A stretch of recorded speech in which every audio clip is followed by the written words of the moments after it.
That's the sound of a big deal. At Wayfair, that sound happens a lot. Dream sofa for half the price? Big deal. New dining table you've been eyeing for months? Big deal. Finally picking up those last few pieces and finishing that bedroom? Now that's a really big deal. Whatever your home needs, Wayfair has the selection, the savings, and over millions of 5-star reviews to back it up. Shop wayfair.com today before someone else snags your big deal. Wayfair, every style, every home. That's going to do it for us this week. Come back next week when we'll be talking about Rookie of the Year. In honor of baseball's opening day, which is early this year, we're going to be talking about the 1993 movie starring Thomas Ian Nicholas as a kid who pitches for the Cubs. That's going to be a great time. In the meantime, we want to hear from you. We are at Test of Time Pod on Facebook, X, Instagram, and Threads. Let us know what you think about Memento, what you think about movies that tell their stories backwards, what you think about Christopher Nolan and Guy Pearce and Stephen Tobolowsky and Amnesia, and what you think of Memento. Do you think Sammy Jenkins is real? We'd love to hear your thoughts, and we'll see you next time, everybody. Bye.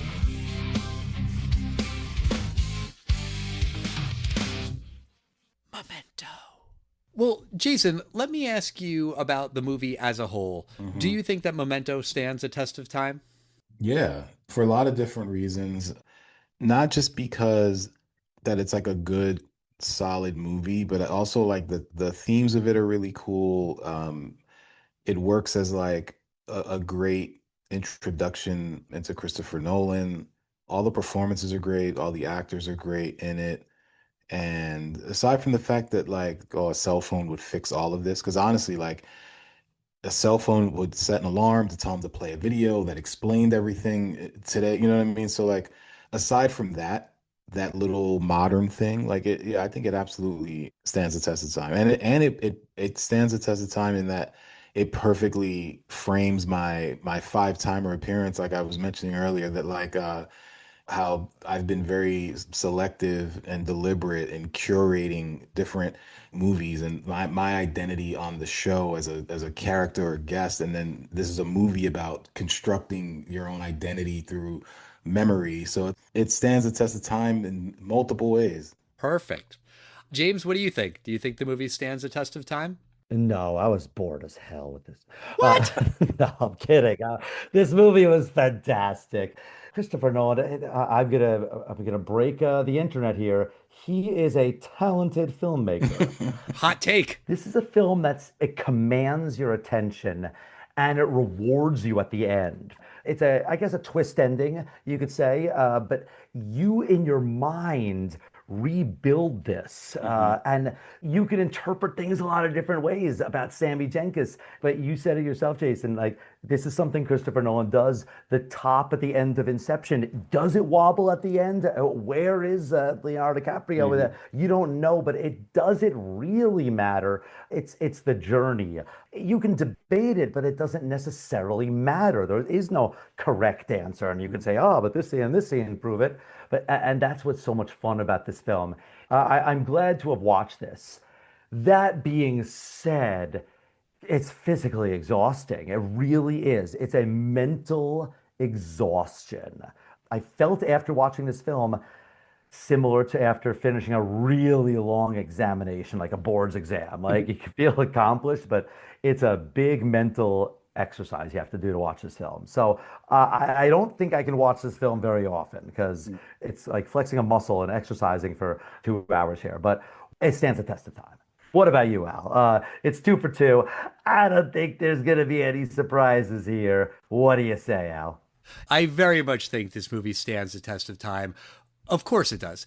It's a movie about all of the things we were talking about, identity and memory and grief and time and trying to find purpose. I think Teddy really sums it up at the end when he says, so you lie to yourself to get through life. We all do it. It's fine.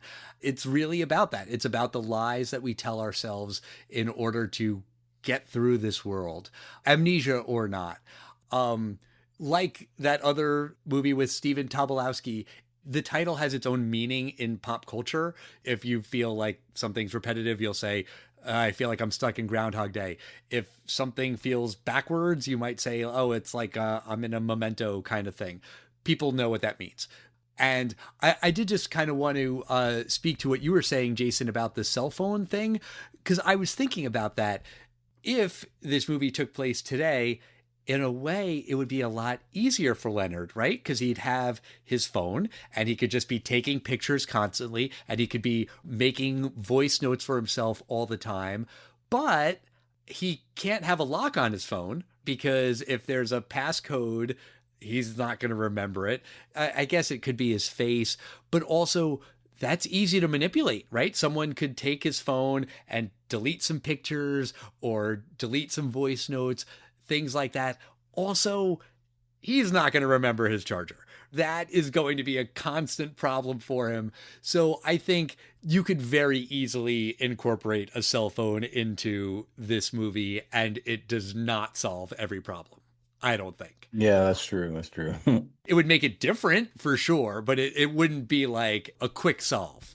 But as soon as I was done watching the movie the other day, I did kind of want to watch it again. There's the DVD special feature where you can watch the whole thing in chronological order. That does feel like cheating to me. I feel like that wouldn't be the way I would want to watch it.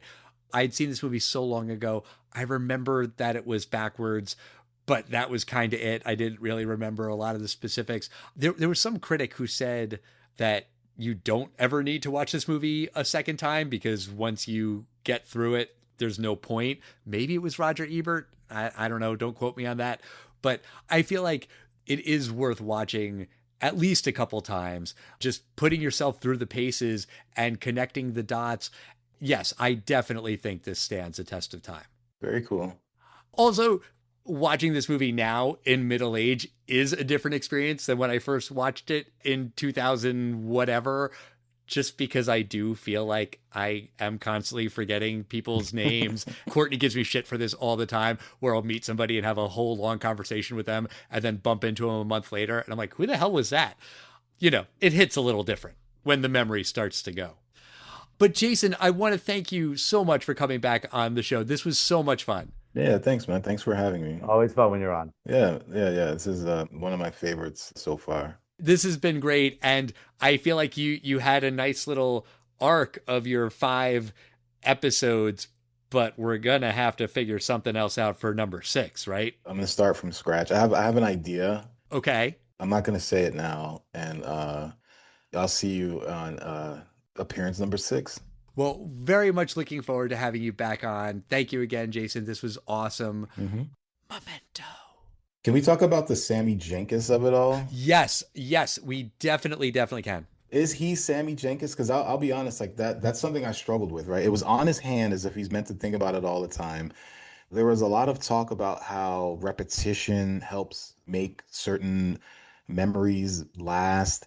And then all the stuff that Joey Pants says at the end, like, we found them already, like you're doing this, you got rid of some of the evidence because you're trying to give yourself a puzzle you can't solve. And he straight up told him, he was like, yeah, your wife had the diabetes. Right. I thought all that was true because it seemed like he was like really exhausted, and it didn't seem like the way that Natalie turned on him. Like, he was really just like, man, I'm so sick of it. Like, you're doing it to yourself.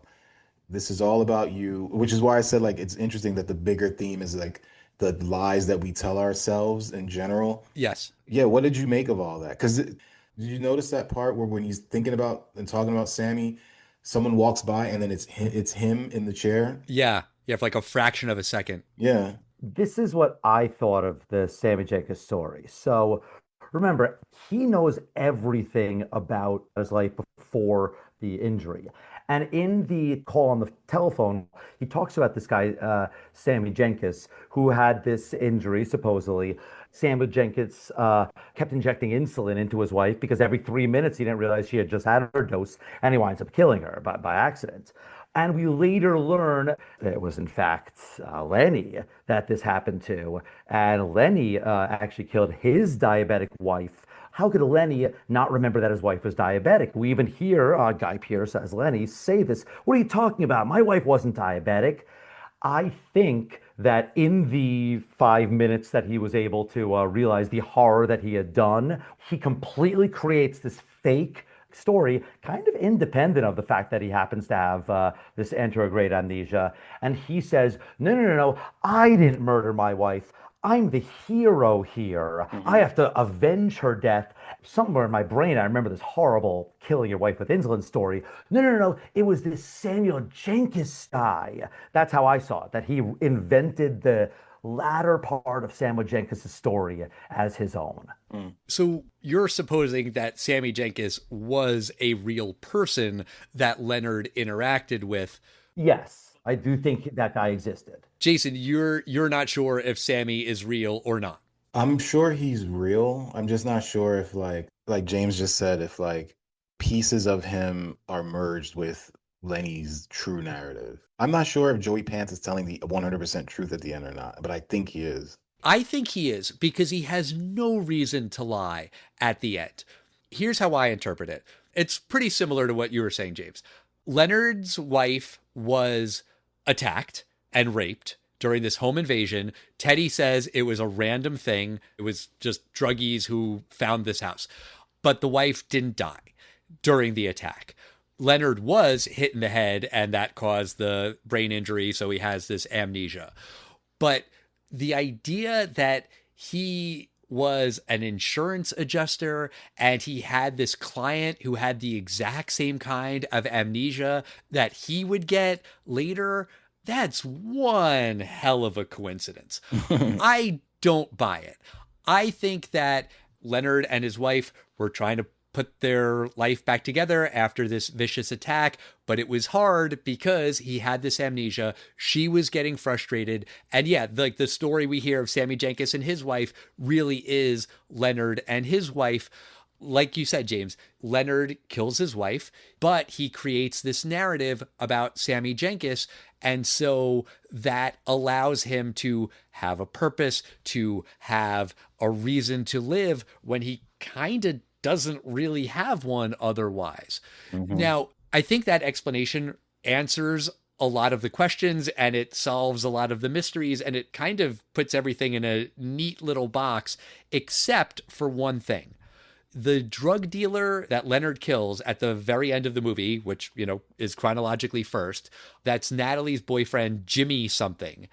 When Jimmy is fighting for his life, he seems to say the word Sammy. And that really throws Leonard because it's like, well, how would he know about Sammy? I have two theories. One is that Sammy is Leonard. You know, it's not that Sammy is the fake persona. Sammy is his real name and Leonard is the fake persona. Or the other thing is that there is a moment when Teddy is talking to Leonard about Natalie, and Teddy says that he and Natalie don't know each other. But it really looks like he's making that up on the spot, you know, just like in his face. He's like, well, she and I don't know each other. Natalie knows about some guy with amnesia that she's heard about before she's met Teddy. And, you know, that's when she does the spitting in the cup thing.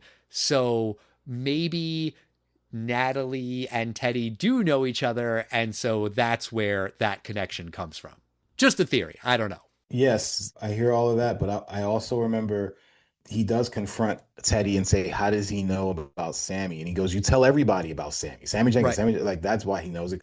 But there is a point where they're tussling. He's like, hey, what's up, memory man? So he's aware of him. So it's like, how long has he been in town? Teddy says something about how like someone was shoving letters under his door to kind of like mess with him. Has he been floating around town for like weeks and people he's just like the local weirdo that they decided to sort of take advantage of because people are aware of him and they've heard of him. And even the hotel is kind of scamming him when they rent him an extra room. Sure. So it's like he's just some local weirdo who then kind of accidentally kills this guy. And that's when the movie starts. He's like, you got to get out of town, get out of this car, go finish your adventure in another city because something bad's about to happen to you. Yeah, and Teddy's constantly trying to get those car keys, and Oh you my think God, it's that's because great. it's the Jag, but no, it's because there's $200,000 cash in the trunk. Right. But respectfully, I disagree with your theory. I totally think that Sammy Jenkins existed. First of all, I kept wondering How the hell does he have all this money to be paying for multiple hotel rooms, etc.? I know exactly how he has all the money. Do you guys know how he has the money for this? Please tell us. Credit cards? No, because he was an insurance salesman and he has a Mm. fantastic plan. No guy like Lenny would not have an insurance plan for something like this. So he insured himself to take care of his wife in case something happened to him or her. So he's totally taken care of here. That's what I think happened to him. And it's not necessarily coincidence that there was also a guy with retrograde amnesia, because I think that Sammy Jenkins was a con man in the end. Well, not a con man because he said that maybe it was more psychological and not physical, so that they didn't have to cover him. But there might have been some part of him that maybe was faking. So you're not really sure. But the guy definitely had an injury. That's my theory on this. I love the Christopher Nolan repeating themes of like time and ambiguous endings, where it's like where people debate the endings, just like in Inception. Sure. And that's my question about the ending. That's the last thing I wonder about this, because he does kill his wife's, well, he thought killer, but his wife's rapist. And it doesn't knock him out of his amnesia. So then this corrupt cop, John G., Teddy, lets him and kill a bunch of bad guy drug dealers and stuff with the same initials for who knows how long.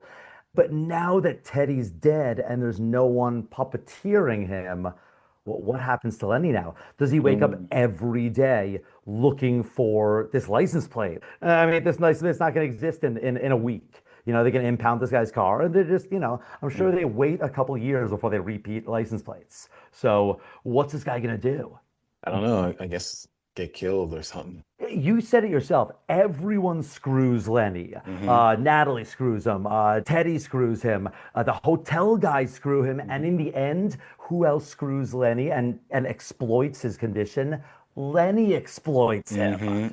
Everyone realizes, oh my God, I got this guy here. He's not going to remember anything that happens here. So I could say whatever the fuck I want. And even Lenny knows I can write whatever the fuck I want on this thing. So let me cross out, don't trust that girl. And I'm going to write all this stuff and kill Teddy. And that gives me purpose. So without purpose, I wonder what's going to happen to this guy. That's a good question. I have an even better question. Well, not a better question, but I have another question. Shoot. After he murders Natalie's boyfriend, why does he put his clothes on? Maybe because he just liked the tan suit look. It made no sense. It's like, why did he put his clothes on? The only thing I could think of is, you wind up having a witness that said, oh, yeah, officer, I remember seeing a guy walk in with blank clothing. He wants to not be the guy that was seen, driving out. There was a leisure suit. That's the only thing I could think of. But it's not like he got blood on it, because that's the kind of thing you definitely want to change your clothes. Yeah. But it's important that he does do that, because he's going to need to find the coaster, the beer coaster in his pocket. It also tips everyone off. Like, Natalie's like, you come here and wearing those clothes in that car, and he thinks it's all his. And Teddy's even like, did you used to wear leisure suits before, or whatever he calls that suit, before you got hit in the head? And no. So what's going on here? This is not the kind of clothing you like to wear. Right. So even the viewers like, you're giving us a clue here. If like old Lenny didn't do this, why is new Lenny doing that? It's an interesting question. Kind of going back to the Sammy Jenkins thing, the story that Leonard tells about Sammy, it is kind of similar to the relationship between Teddy and Leonard. If you believe that he really was, an insurance adjuster or whatever, he really stays with this one client, customer, whatever, and makes this case a big part of his job. And he's interested by this whole amnesia thing. It's curious. That's unique. And he wants to figure it out. And he doesn't seem to hate the guy. He's not mad at Sammy Jenkins, but he uses this guy's disability to help himself, right? He figures out a very clever way to deny this insurance claim, and then he gets a promotion. And I do think that is kind of like the relationship with Teddy and Leonard, where Teddy presumably was the cop who was working the case after his wife's rape, and he's intrigued by this whole amnesia thing.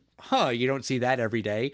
He seems to like Leonard, but he's also using him. He figures this guy has a thing that I can exploit, and he's using it to be a super crooked cop and steal. I don't know that necessarily proves anything one way or the other about Sammy Jenkins. There was one little piece of trivia I did see that before the movie came out, Jonathan Nolan created the Memento website as like a promotional thing, and it was memento.com, but memento was spelled backwards. And apparently everything on the website is canon, and it does say that Leonard escaped from a mental institute. Wow. Yeah, so that does prove that that one little half-second shot of Leonard in the asylum where we were seeing Sammy before, that is real. Wow. And that is his story. Well, there you go. I mean, that could answer your other question. What happens to Leonard next? He just gets picked up and goes back to the asylum. Right, because he must be on the run. Yeah. So at some point they'll pick him up. You're right. Exactly. Now there's gonna be a cop that's dead. So now they're gonna like comb the city for any kind of security footage or anything. They'll figure it out. Memento. I did just kind of have to mention, because I have talked so many times about hating voiceover in movies, the voiceover in this movie is so needed. Yeah, I can't imagine how you would do this movie without voiceover, because we have to get into Leonard's head, and the only way to do that is voiceover. This is a first-person story. There's Yes. no scene where Natalie and Dodd plot together and like, hey, let's figure out if this guy is lying or not. I also find that it's a fascinating acting exercise for Guy Pearce, because he has to do almost every scene twice. All right, now you're running for your life and you're dodging bullets and you're totally terrified. Okay, now do the same thing, but you're totally confused. What the heck's Right. going on? And slowly figure out that a bullet just whizzed by your head. That's a completely different acting scene than what you just did 3 seconds ago. But Guy Pearce has to do it for every single scene. It's weird because I found myself, when I was watching it, I turned and said, like, that was my favorite vignette, because that's what it kind of felt like. One was when he's running and he's like, what am I doing? He goes, oh, I'm chasing that guy. And he goes, and the guy shoots, he goes, oh no, he's chasing me. Right. I thought that was hilarious. And Yeah. then there's the one where he's in the bathroom and he's holding the liquor bottle that he was about to use as a weapon, and he's staring at it, and he goes, I don't feel drunk. And he's like, and he just takes a shower, where it's like he's in the middle of a high speed chase, life and death. He just gets in the shower and is just like taking a leisurely bath, and the guy comes in the room and they keep fighting. And it's like, that's insane. When you see that before that he was running and grabbed the bottle as a weapon and then sits down and he's staring at it, that was awesome. Those are two of my favorite ones. Do you have any particular like chapters that you guys thought were really cool? Easy answer for me. The Natalie scene. There's this mysterious woman, and Natalie, and she's lost someone, and maybe this guy murdered both of your lovers, and then we find out that she needs his help, and then there's this scene where she just turns off the helpless damsel in distress and just like, fuck you, Leonard. I can tell you whatever the fuck I want. I can make you kill whoever the fuck I want. You're not even gonna remember this. We could be lovers next. I could tell you your stupid bitch of a wife. Don't say anything about my wife. Who gives a shit? You're not gonna remember any of this. And the thing is, 30 seconds later, or rather the scene that we saw 5 minutes earlier, but 30 seconds later, she's right. He doesn't remember any of this. Yeah, that was brutal. She says this to make him punch her in the face so that she could run out and then come back in and go, what is it? I think Dodd punched her in the face. But that scene to me was, wow. She just nails it. It's almost scary what she says to him. Oh yeah. When she walks in that scene, before she starts yelling at him, she grabs all the pens and hides them. Oh, I didn't notice that. Yeah. I did Yeah, that was think awesome. that her whole plan goes away if he can write this down. Yeah. I would probably put that as my favorite scene, or the most memorable scene. But I did kind of want to go back to what you were saying, Jason, about the comedy. There's a moment when he's walking into the motel and Yes. he either pushes on the door when he's supposed to pull, or the other way around. But that's just a micro moment where, yeah, of course he's not going to know because he can't remember. And then when he's doing a voiceover and he makes the joke about the Gideon's Bible, where he says, there was nothing in the drawer except the Gideon's Bible, which I read religiously. That's a dumb dad joke, but it made me laugh. I enjoy Christopher Nolan's movies. I have a tremendous amount of respect for him. I don't think of him as a director who makes funny movies. I could not, off the top of my head, name a joke from Batman Begins or The Dark Knight. And I've seen both of those movies countless times. This movie isn't funny by any stretch, like in totality, but there are some pretty damn funny moments in here. Yeah. I'm surprised you didn't say my favorite, funniest part in this film, and that's when he is sure he has, I think maybe the killer in this room, room 9, and he kicks in the door, and he's like, and it's occupied. I think what's someone is there someone naked in there? No, just a guy answering the door. Yeah, and he realizes, oh, it wasn't 9, it was a 6, or Right. 6 and a 9. Yeah. It's a visual gag, and I was just not expecting it. You're right, Al. It's a Christopher Nolan film. I'm not expecting humor, and I actually laughed out loud at that part. I don't think this line was meant to be funny, but at one point, Leonard says the gun that he has couldn't possibly be his because they wouldn't let someone like me have a gun. Mm-hmm. I did find that unintentionally hilarious. Like, no, we'll give a gun to anyone. It's fine. Memento. I think Christopher Nolan does a lot to deliberately disorient you. It's so that you feel like Leonard because he's constantly disoriented, but it's kind of meta in a way where when you see any regular movie, two characters are walking down the street, they're having a conversation. It starts in the middle. You don't see the two characters meeting and saying, hi, how are you? How's the weather? And making small talk. You don't need any of that. It just kind of drops you in the middle.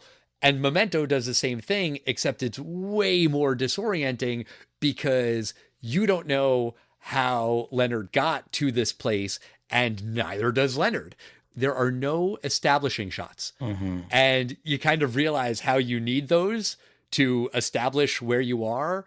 Like a scene starts and he's just running or he's asleep somewhere, and you're like, wait, what? But that's how he feels. Yeah, they do a really good job of putting you in his shoes. You get to see what it's like to have no idea what just happened. And that's really difficult. I saw a clip on social media of him sort of explaining the timeline of this movie on a whiteboard. It was like, wow, this guy's really like on a different level. But Nolan? yeah, and that's one of the most remarkable parts. Like you couldn't do it any other way but the way it was. Oh, another thing I wanted to mention, not to like whiplash out of this, All good. but like one of the interesting things about it and the buzz about the movie and like the coolness of it was that they later took the whole premise and made like a comedy version with 50 First Dates. Right. Right? Isn't that kind of the same thing? Like she has the same disorder. Like this Yeah. put this disorder on the map in a way that led to the Adam Sandler movie because Drew Barrymore had the same thing, except it was a romantic comedy instead of like this gritty mystery. That's really funny. I didn't connect those two. I did read something that Doctor said that Memento is the most realistic portrayal of this kind of amnesia in movies or TV shows. And I was like, oh, that's great. Wait, has it been in that many others where they got it wrong? Right. But apparently, yeah, 50 First Dates at least. Did you watch 30 Rock? Yeah. They did an episode. Remember, Andy Richter was Tina Fey's or Liz Lemon's brother, and he came to visit. He had the same thing. He thought he was still in high school. It was a little bit different. It was a form of it though. He's still 17 years old or something. He still thinks it's 1992 or something. Yeah, yeah. And of course, Dory in Finding Nemo and Finding Dory. Yes. That's the impact of Memento because I can't think of any depictions of this type of amnesia in any other movie. I think before this, the only other amnesia I'd seen was like an Overboard where Goldie Hawn is like, I don't remember who I was, and then it goes away at the end, where it's like this is like a constant thing. Yeah, a lot of movies, a lot of TV shows did that kind of amnesia. You get bonked on the head. Yes. Right. You either get bonked on the head or the very, very, very famously known power of Superman, other than flying and vulnerability and X-ray vision, is that if he kisses you, you have retrograde amnesia about his secret identity. Right. Memento. And I have to say, when I first saw black and white, a little bit of me was like, okay, it's a black and white indie, but you slowly figure out, no, that there's no repeating part of the black and white parts, while the color part of the film is slowly telling you a story backwards, where we're seeing a slow 5 or 10 second overlap the black and white scenes are actually a chronological scene, a conversation that we're seeing in order. Yeah. I knew the movie was backwards, but I did not remember that there was a chronological phone call. So I was figuring, oh, okay, so here's our, I guess, our exposition to kind of tell us a little bit what's going on. Yeah, and it's a movie that I'm not sure if they could make today. When you hear about how they make movies now with like so much exposition because they're expecting the audience to be using their phone, so they keep repeating plot points and Yeah. the dumbing down of everything. Social media feeds you everything. It's a snapshot of a time where we had a completely different attention span. Definitely. After the movie premiered at the festivals, it got great buzz, but no one wanted to distribute it because everyone saw it and thought, this movie's great, it's brilliant, but audiences won't get it. And even back then, when people did have longer attention spans, there was still, for lack of a better word, contempt for the audiences that people won't get it. And kind of to your point, Jason, about seeing it and feeling cool, if that's the reputation of the movie, that this is something that you're going to want to see, you're going to want to tell people that you saw, that means that you're going to want to lock in and pay attention so that you can have the conversations about it and that you will be one of the people who gets it, because you don't want to go and see the hip, cool new movie that everyone's talking about and say, yeah, I saw it, I hated it, I couldn't figure out what was going on. So you have that motivation to pay attention. Memento. You know what else I forgot was what was involved in this film was Carrie-Anne Moss. What a fantastic actress that obviously mostly known for Trinity and The Matrix. Great actress. Yeah, I was shocked by how good she was in this. I completely forgot how powerful she was and like how varied the role was. And it was like startling. Like she's so good. And she recommended Joe Pantoliano because they had just worked on The Matrix, and Christopher Nolan wasn't sure who he was going to hire for the role of Teddy. And I'm not going to call him Joe Pantoliano. Joey Pants is a known quantity, and he is known for primarily playing bad guys. Not totally, but I go back to The Goonies. He is often a bad guy. And in this movie, he has that creepy mustache that Leonard even calls out, is like, oh, maybe, I think talking about the Carrie-Anne Moss character, is like, maybe she doesn't like you because of the mustache or someone. And on the Polaroid for a lot of the movie, under his picture, it says, don't believe his lies. And we'll get to the end later, but a lot of people don't believe what Teddy says to Leonard at the very end of the movie. And you can debate whether you believe it or not, but there's a reason to not believe him, because it's Joey Pants, because of the mustache, because of that line on the Polaroid. Yeah, you just don't want to trust this guy. I never for a second wondered if he was telling the truth or not. I assumed he was telling the truth. And to me, that became what the movie was about. It was less about the mystery and more about people who lie to themselves, basically. Yes. They kind of introduce that early in the movie, that conversation about memories, and, well, memories aren't reliable. You think memories are great, because Teddy is saying that his notes are unreliable. And he's like, yeah, sure, but neither is memory.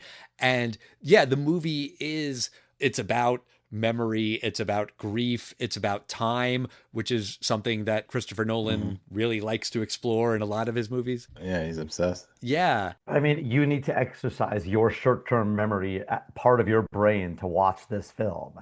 Right. It's brilliant. Like, there is no way that Lenny could ever watch this film. He would never be able to figure out what's going on in this film. Well, he couldn't watch any film, really. That's true. That's true. Unless he'd seen it probably before his accident. That's true. Memento. But let's get into Memento. James, why don't you give our listeners a recap of what this movie's all about for anyone who hasn't seen it? Sure. Memento is about Leonard Shelby, a man with anterograde amnesia, meaning he can't form new long-term memories. Leonard's brain was injured during a home invasion when his wife was raped and killed. Now, Leonard is obsessed with finding the attacker, a man he identifies only as John G. Because of his condition, Leonard relies on handwritten notes, tattoos, Polaroids, and help of his friend Teddy. But can Teddy be trusted? And what about Natalie, the bartender Leonard meets who has also lost someone she loved? Come to think of it, can Leonard even trust his own notes and tattoos? To ground himself, Leonard recalls the story of Sammy Jenkins, a man who had the same kind of amnesia. Sammy was lost because he didn't have a system, but Leonard believes that he won't make the same mistakes on his quest to find his wife's killer. Right. And I know that this movie did well at the box office. This movie was made on a light budget and it did pretty well, right? Yeah, it's a really interesting box office take. It had a $9 million budget. You're right, it was on the circuits, but it opened March 16th, 2001. It wound up making $25 million domestically, $39 million worldwide, and certainly put Nolan on the map. From April until June, it consistently made between 1.2 and 1.5 million dollars. It's had a very steady word of mouth, and I had heard of this film on DVD, and that's the one time I saw it. I heard that on the DVD you can see part of the movie in chronological order. On one of the editions, I think it was like the Okay. second or third edition, you could watch the whole thing in chronological order.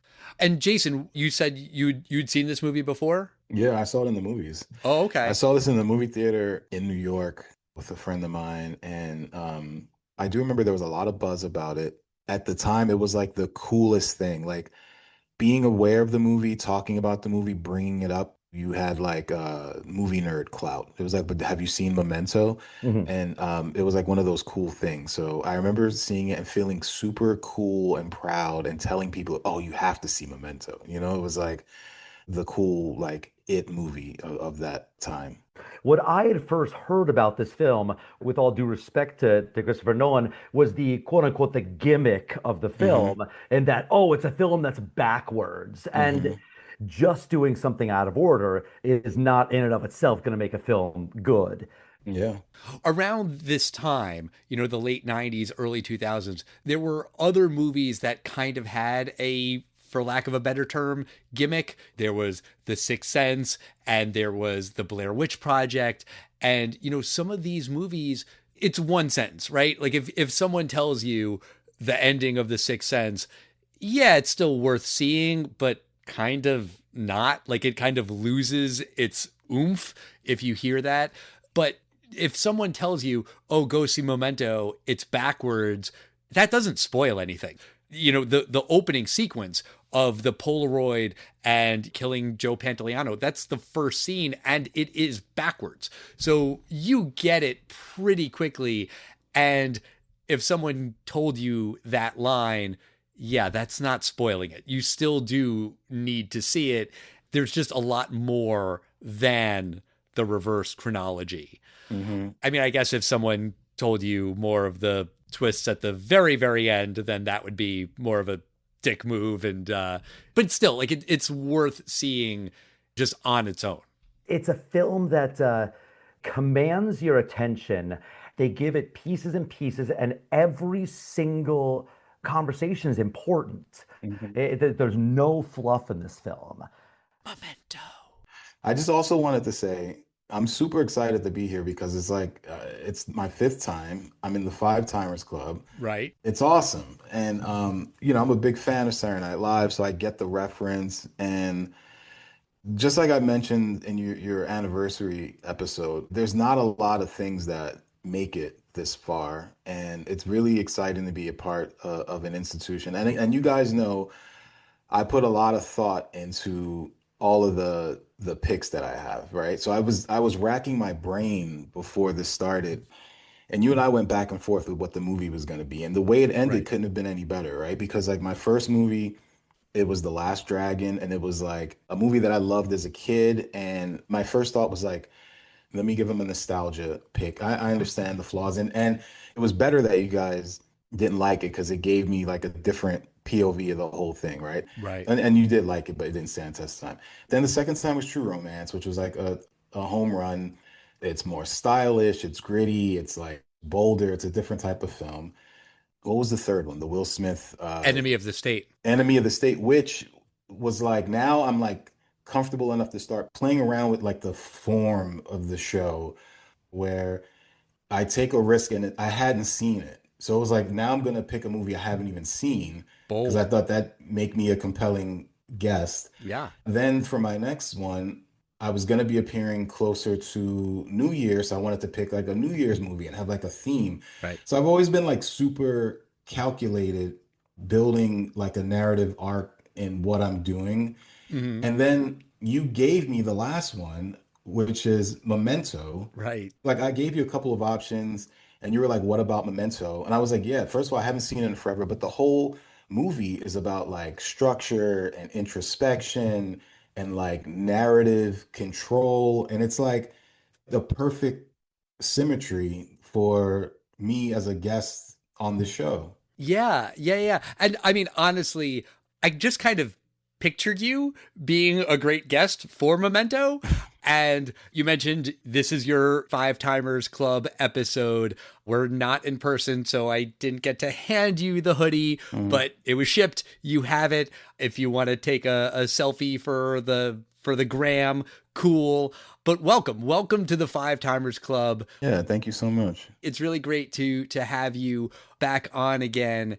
I do also just want to say that I had Memento on the list for now, March 2026, because it's the 25th anniversary, which it kind of is and kind of isn't, because it's a 2000 movie technically, because that's when it premiered on the festival circuit, but its wide release in the States was March 2001. But whatever, who cares? We're here to talk about it, so it's good enough. Memento. But before we get into Memento, we were talking about the Oscars because this episode comes out on Oscar weekend. Jason, you said you'd seen a bunch of the nominated movies? Yeah, I saw Sentimental Value. I thought it was well done. I Yes. thought it was a little too subtle for me. Like I would never want to use the word boring, but like it was very subtle. I might go with boring. I was a little bored at the end of that Yeah, one. but I got it and I understood it and I respected it. Yes. The performances were great. But I saw Marty Supreme. I loved that. I thought it was awesome. I thought the pacing was really well done. It's relentless. Yeah, I joked that I liked this movie a lot the first time I saw it when it was called Uncut Gems. But Yeah. that's not really fair, but it's not totally untrue. But yeah, that was really good. I thought he was great in it. Yeah. Were you into that one too? Yeah. I mean, I just kind of hate Chalamet. I find him super overrated and not that great. But Marty Supreme is actually kind of the perfect movie to see if you hate Chalamet because he's such a detestable character in the movie that, yeah, I didn't feel guilty about hating him because you're kind of supposed to hate him. Yeah. But yeah, I did enjoy that movie. I did feel like just the breakneck pace of it. I mean, yeah, there's some DNA with Uncut Gems, whichever Safdie did it, but it still felt unique. Like that Yeah. movie was just something special. I saw Sinners. Obviously, that was like amazing and So like good. like a major cultural event. Yes. Secret Agent, I thought was okay. Maybe I needed to know more about that period of time in Brazil, which I didn't know a ton about. Begonia, I thought was really, really, really good until it wasn't. That's all I'm gonna say. I don't want to spoil it. I'm guessing I know what you mean. And I did have that same thought, but like kind of after I thought about it a little bit, it bothered me less. Yeah. But that movie is also kind of relentless and just dark and depressing as hell. And yeah, probably deserves to win an Oscar somewhere. Yeah. But it does strike me that it could get shut out by Sinners, One Battle After Another. Did you see One Battle After Another? I did, and I liked it a lot. I saw it in the movie theater. There were a lot of big reactions. I thought it was really cool. I think that like that and Sinners are like tied for first place to me, followed by Marty Supreme, Begonia, Secret Agent, and then Sentimental Value last. Those are the ones that I saw. I didn't get to see Train Dreams, Frankenstein, F1, or Hamnet, and I'll probably try and power through those before the Oscars happen, just so I can say I've seen them. I saw all the ones that you saw, Jason, except for Secret Agent. Mhm. And we were talking about F1, and I couldn't convince Courtney to watch a movie about race cars. But I agree with you. I felt like One Battle After Another and Sinners, they were my two favorites from 2025. And they're competing in a lot of the categories, but they could both win for best writing because Sinners is an original screenplay and One Battle After Another was adapted. So I'm hoping that they split the best writing Oscars. That'll be cool. And also, I saw all the shorts. Oh, nice. And if you get a chance to see them, they're really great. My favorite one is The Singers. Okay. And then there was one called Period Piece that was kind of funny, like a little over the top. Like people were crying, laughing in the theater. Nice. Two people exchanging saliva was really interesting. A Friend of Dorothy was pretty good. If you know what Friend of Dorothy is slang for, then you kind of get a spoiler. A gay man, right? Yeah. But yeah, check them out. They're pretty short. You can watch all of them in less than 2 hours. Shout out to the Charles Theater here in Baltimore. It's a cool theater, and they had a showcase. Nice. There's a local theater here that does screenings of all the shorts, and we were going to try to get there, and we just didn't. Some of them are probably on YouTube, I think. Yeah. But I hear you that it would just be nice to go and, sit down and watch all of them. Yeah, I'd never done that before. I always wanted to. It was so cool. You sit down and then once one's over, you kind of like, wow, that was pretty cool. And then you wait and then the next one comes on. It was neat. Nice. We should try to do that next year. Memento. Hello, everyone, and welcome to another episode of The Test of Time. I am James Brief, and joining me, as always, my buddy, pal, co-host, and the director of this podcast, Mr. Alan Noah. How you doing, Al? Hi, I am doing great, and we have a special guest coming back on the show, Jason Torres. Welcome back, Jason. Thanks for having me. Of course, of course. I'm so glad that you came back. You were kind enough to send us a message for our 500th episode, and then we were messaging back and forth, and you said you wanted to come back, and I love having you on. We're going to get into Memento, but before we started recording, you were telling me about the seminar you're giving at the University of Iowa. Tell us what that's all about. All right, so I'm super excited to be giving a seminar at the University of Iowa. It's going to be on the 24th, 25th, and 26th if there's any students or people in the area that want to be a part of it. And it's basically going to be all about how there are other things you can do with an English major. I was an English major and I went on to do television and live events. And I think that a lot of the students feel like the only thing that can be done with an English major is be a writer or an author and, just sharing my story of how I made my way through the industry and letting them know that there are alternative paths. So it's really exciting. A colleague of mine is a professor at the university. They've been doing this program for a while now, so it's really exciting to be a part of it. And you went to the University of Iowa? No, not at all. I went to Morgan State University. This is a small HBCU in Baltimore where I still live. And, I majored in English there and wrote for the school newspaper and then went on to be like a newspaper reporter and then magazines. And eventually you and I worked together where I wrote for you at Fuse. Sure. And so just in my travels, I've became acquainted with them. Oh, first, go Hawkeyes. And what's one thing that you would not think of? Of course, not an English teacher in high school. What's a skill that you learned from English majors that you'd bring into today's world?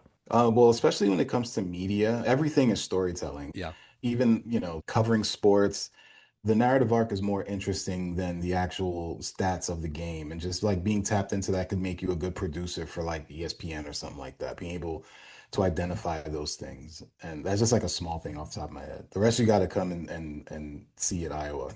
Memento. A man with no short-term memory searches for his wife's killer. Special guest Jason Torres joins us to discuss our Oscar predictions, the importance of establishing shots, and bonked-on-the-head amnesia. Then we see if Memento stands the test of time.